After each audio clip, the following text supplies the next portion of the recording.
Jangan lupa subscribe YouTube channel Metro TV News dan nyalakan notifikasi.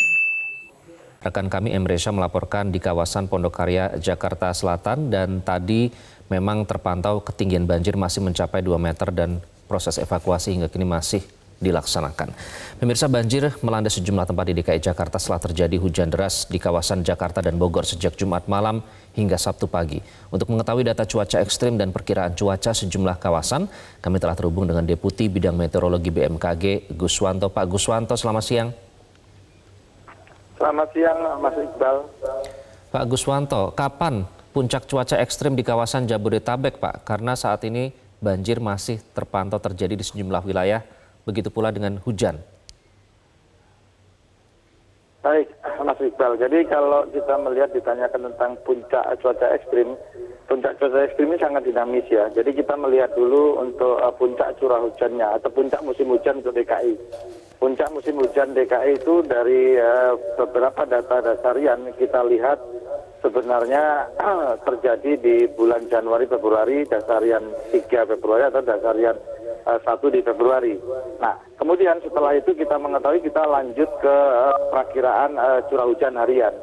Kalau kita lihat kejadian 2 hari tanggal 18 kemarin itu sebenarnya tertingginya hanya mencapai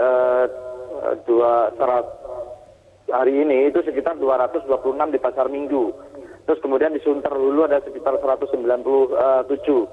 Dan di Taman Mini sendiri sekitar 124. Jadi kalau kita melihat curah hujan ini lebih cenderung berasal dari hujan yang jatuh di Jakarta tapi sisi sebelah selatan ya. Sedangkan di Bogor sendiri itu curah hujannya hanya sekitar 30 sampai 59. Jadi ini murni hujan yang jatuh di sisi selatan Jakarta dan samping timur dari Bekasi sebagian ya. Baik, Pak Guswanto, ini kan sambil kami tayangkan ya Pak, peta sebaran hujan Jabodetabek tanggal 31 Desember. Ini ada warna merah, ada warna kuning. Ya. Bisa sambil dijelaskan tidak Pak, itu warna merah menandakan apa, kemudian wilayah mana saja? Baik. Jadi peta sebaran hujan ini yang ditampilkan itu adalah yang sebelah kiri atas adalah peta hujan 31 Desember yang dicatat 1 Januari tahun 2020. Ini saya ingin menunjukkan perbandingannya saja, Mas Iqbal. Jadi curah hujan yang jatuh tanggal 18 kemarin ataupun tanggal hari ini itu masih lebih rendah dibanding tahun 2020 pada saat tanggal Januari yang tahun 2020. Jadi di Januari 2020 itu ada yang sampai 317, ada 335 ya. Nah saat ini tertingginya hanya sekitar 226 di Pasar Minggu ataupun 178 di sekitar Halim. Oke. Artinya curah hujannya sebenarnya yang warna secara pink intensif itu adalah warnanya sangat hujan ya, sangat ekstrim ya, di atas 150. Jadi secara persebaran dan juga curah hujan intensitasnya itu sebenarnya lebih tinggi pada awal tahun ya Pak ya, pada bulan Januari pada saat itu. Ya. Namun ternyata kalau kita lihat dari banjirnya Pak, ini banyak warga yang menyatakan ini lebih parah dibandingkan awal tahun. Apakah ada pengaruh dari fenomena alam Pak? Nah, kalau dilihat fenomena alamnya mungkin kalau melihat banjir itu kan berbeda ya. Kalau yang curah hujan ya apa yang dihasilkan dari dinamika atmosfer akan jatuh ke permukaan tanah. Ya, dengan asumsi dia akan mengalir, meresap dan menguap untuk curah hujan. Namun dari sisi perbandingan curah hujan bahwa yang kejadian ini sebenarnya lebih rendah kalau bicara tentang banjir itu banyak faktor ya. Kalau dikatakan tadi banjir tahun ini lebih hebat dibanding tahun yang lalu, itu mungkin faktor yang lain. Misalkan dari faktor daya dukung, daya tampung lingkungan, kemudian bagaimana sungai-sungai itu ya mengalir. Mungkin barangkali kalau kita lihat, saya analisa lebih jauh, ini banjir ini banyak dihasilkan daripada tanggul-tanggul yang jebol ya. Demikian. Jadi faktor yang lain selain curah hujan yang menyebabkan banjirnya mungkin lebih parah. Pak Guswanto, BMKG kan sudah mengeluarkan warning ya Pak, istilahnya peringatan bahwa cuaca ekstrim akan terjadi tepat sesuai prediksi ya Pak pada tanggal 18 hingga 20 begitu. Nah kemudian kalau Anda melihat banjir yang terjadi saat ini apakah artinya belum semua menjalankan tugasnya atau bagaimana Pak? Karena kalau warning sudah dikeluarkan, harusnya antisipasi sudah dilakukan. Apa yang Anda lihat dari hal ini, Pak Guswanto? Kalau kami melihatnya, menganalisisnya itu kita koordinasi sudah sering dilakukan, mungkin perlu ditingkatkan atau lebih masifkan mungkin barangkali dari sisi itu, atau mungkin dalam upaya mengantisipasinya mungkin perlu ditingkatkan kembali.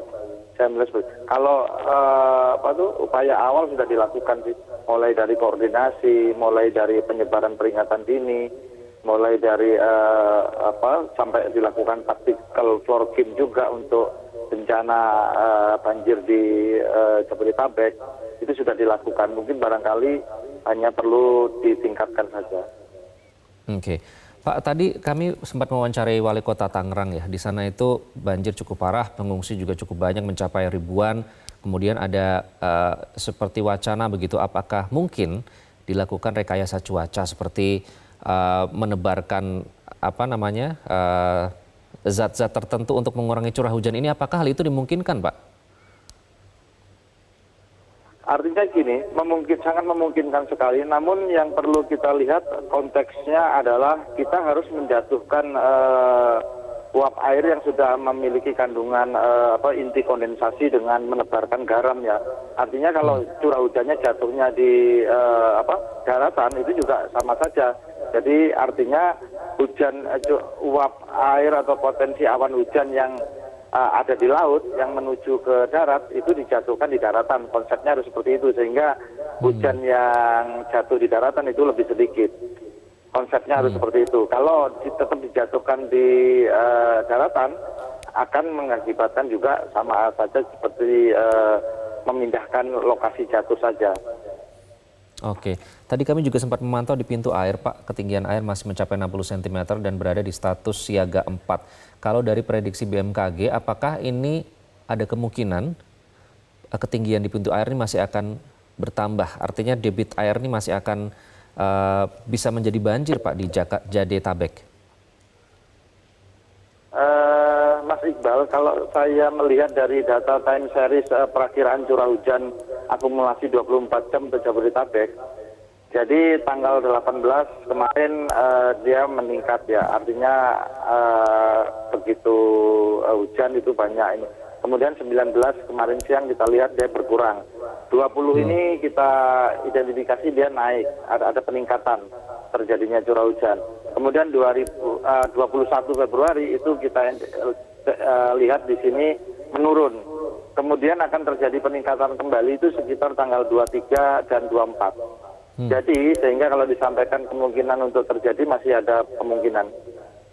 Kemungkinan tanggal 23 dan 24 masih akan berpotensi terjadi curah hujan tinggi begitu ya, Pak ya? Ini iya, artinya betul, curah hujan tinggi.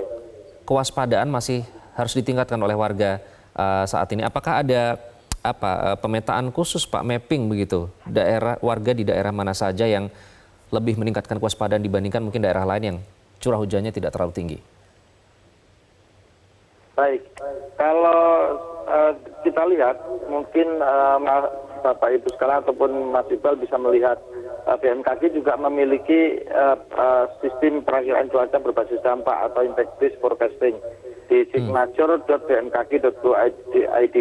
Di sana kalau kita lihat itu ada beberapa daerah yang nanti akan berdampak terhadap akibat curah hujan ekstrim.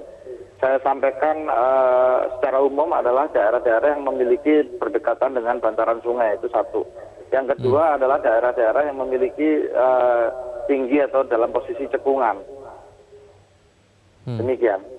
Oke, jadi mereka yang dilihat dari topografi atau kondisi permukimannya begitu ya, Pak ya. Selain ya, Jabodetabek, Pak, apakah wilayah lain, karena apakah memang ini istilahnya epicenter cuaca buruknya ini di Jabodetabek atau bagaimana, Pak? Sebenarnya kenapa banjir yang parah ini terjadi di Jabodetabek? Tidak, Mas Iqbal. Jadi sebenarnya cuaca ekstrim ini masif di seluruh Indonesia, hanya secara ruang dan waktunya saja yang berbeda. Jadi kita lihat untuk tanggal 19 kemarin kita lihat prediksi ada di beberapa wilayah yang menjadi, misalkan contoh tanggal 20 pada hari ini kita lihat bahwa yang semuanya statusnya dalam kondisi waspada. Kemudian untuk tanggal 21 itu ada di sekitar Sulawesi Tengah untuk siaganya. Nah, di sana kita lihat, jadi kita bisa melakukan secara langsung, kita lihat sendiri apakah daerah mana yang berdampak. Jadi seperti yang hari ini kita lihat itu Jawa Tengah, Jawa Timur, Bali, kemudian Sulawesi Utara itu dalam posisi juga siaga. Artinya siaga cuaca ekstrim, kejadian hujan lebat sampai dengan ekstrim yang dimungkinkan dampaknya terjadi banjir, seperti itu. Jadi kalau memantau langsung kondisi real time bisa melalui website ya Pak, atau ada akun media sosial Pak bagi warga yang ingin langsung mengakses? Ada di website BMKG di signature.bmkg.go.id. Kemudian kalau itu sudah diklik, di sebelah kanan ada alert. Nah, di alert itulah kita lihat lebih jauh lagi, misalkan seperti di Sulawesi Utara, kita lihat di breakdown lagi lebih jauh. Di sana daerah yang terdampak mana saja itu muncul. Baik. Pak Guswanto, terima kasih ya sudah bergabung dengan Breaking News Metro TV. Pak Guswanto, Deputi Bidang Meteorologi BMKG.